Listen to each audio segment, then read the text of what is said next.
Okay, I'm really tired, but I do this every night, so this is gonna be, yeah, this is gonna be Mark chapter 8. Yeah, here.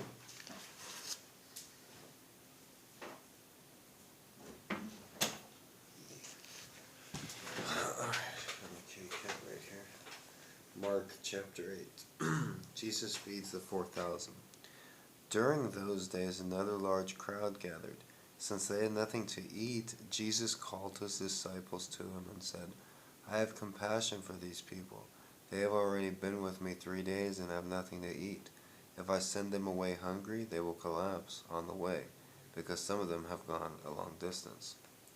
His disciples answered, But where in this remote place can anyone get enough bread to feed them? How many loaves do you have? Jesus asked. 7, they replied. He told the crowd to sit down on the ground. When he had taken the 7 loaves and gave thanks, he broke them and gave them to his disciples to set before the people, and they did so. They had a few small fish as well.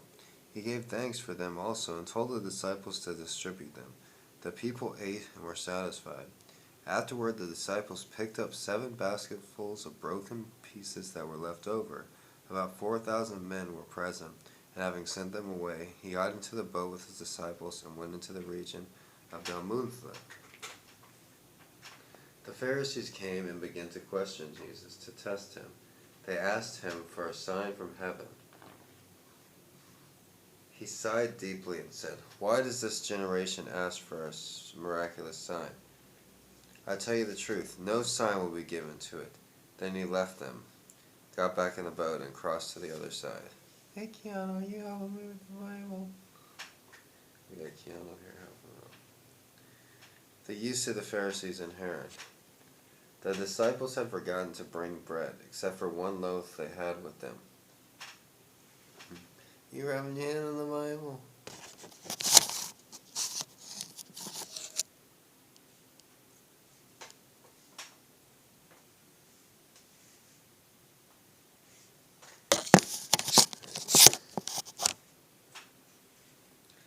The yeast of the Pharisees and Herod.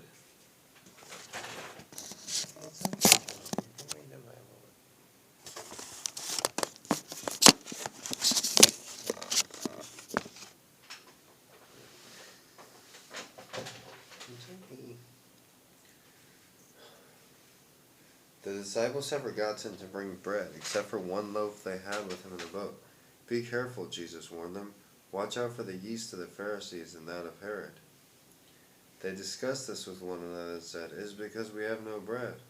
Aware of their discussion, Jesus asked them, Why are you talking about having no bread? Do you still not understand? Are your hearts hardened? Do you have eyes but fail to see, and ears but fail to hear? And don't you remember, when I broke the 5 loaves for the 5,000, how many basketfuls of pieces did you pick up? 12, they replied. And when I broke the 7 loaves for 4,000, how many basket pieces did you pick up? They answered, 7. He said to them, Do you still not understand? The healing of a blind man at Bethsaida. They came to Bethsaida, and some people brought a blind man and begged Jesus to touch him. He took the blind man by the hand and led them outside the village, where he had spit on the man's eyes and put hands on him. Jesus asked, Do you see anything? He looked up and said, I see people that once looked like trees walking around. Once more Jesus put his hands on the man's eyes. Then his eyes were opened. His sight was restored, and he saw everything clearly. Jesus sent him home, saying, Don't go into the village. Peter's confession of Christ. Jesus and his disciples went on to the villages around Caesarea Philippi. On the way he asked them, Why do people say I am? Who do people say I am? They replied, Some say John the Baptist, others say Elijah, and still others one of the prophets. But what about you, he asked. Who do you say I am? Peter answered, You are the Christ. Jesus warned them not to tell anyone about him. Jesus predicts his death. He then began to teach them that the Son of Man must suffer many things and be rejected by the elders, chief priests, and teachers of the law, and that he must be killed and after 3 days rise again. He spoke plainly about this, and Peter took him aside and began to rebuke him. But when Jesus turned and looked at his disciples, he rebuked Peter.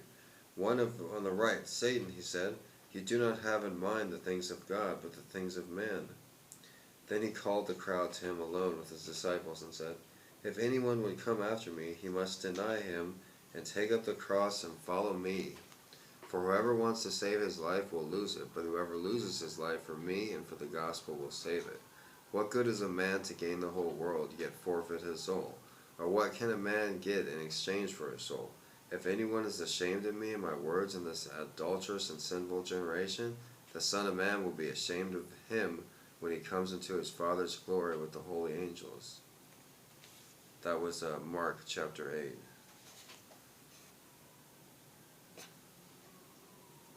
With help from Keanu.